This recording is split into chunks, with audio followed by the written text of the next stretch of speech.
Shalom, Om Swastiastu, Namo Buddhaya, Salam Kebajikan.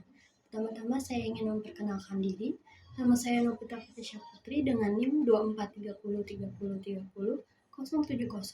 Di sini saya ingin membuat video untuk memenuhi tugas akhir semester saya, mata kuliah Pendidikan Kewarganegaraan, dosen pengampu Asep Iqbal MPD. Saya dari kelompok 5 dengan materi bab 4, penegakan hukum yang berkeadilan. Saya akan menjelaskan sedikit dari presentasi kami. Bab 4. Hakikat dan makna penegakan hukum yang berkeadilan. Hakikat penegakan hukum. Penegakan hukum adalah proses memastikan aturan yang telah disepakati dalam suatu sistem hukum diterapkan dan dihormati. Hakikatnya adalah menciptakan keteraturan dan perlindungan terhadap hak-hak setiap individu di masyarakat.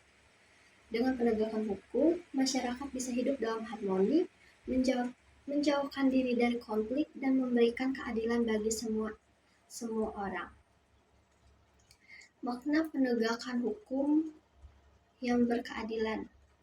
Penegakan hukum yang berkeadilan berarti hukum tidak hanya diterapkan secara tegas, tetapi juga mempertimbangkan prinsip keadilan. Keadilan dalam penegakan hukum yaitu yang pertama ada kesetaraan. Semua orang harus memperlakukan hal yang sama di depan hukum tanpa diskriminasi berdasarkan status sosial, ekonomi, agama, atau latar belakang seseorang. Yang kedua ada keseimbangan.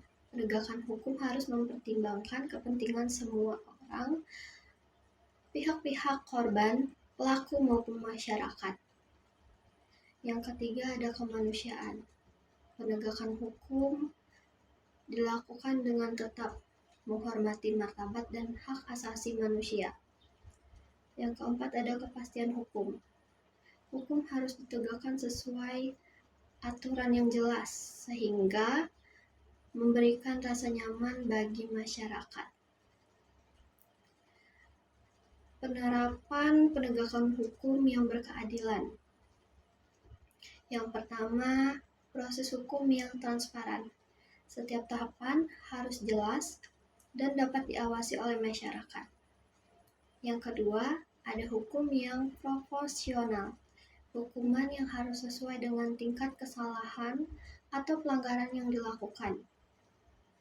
Yang ketiga, ada peran lembaga independen.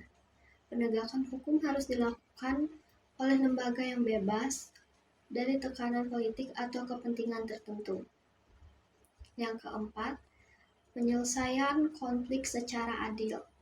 Mengutamakan musyawarah atau mediasi jika memungkinkan, agar tercipta solusi yang menguntungkan bagi semua orang. Penegakan hukum yang berkeadilan adalah kunci untuk menciptakan masyarakat yang damai, aman, dan sejahtera. Tujuannya adalah memastikan keadilan bukan hanya menjadi slogan, tetapi menjadi kenyataan yang dirasakan bagi semua orang. Sekian dari presentasi ini, saya ucapkan terima kasih.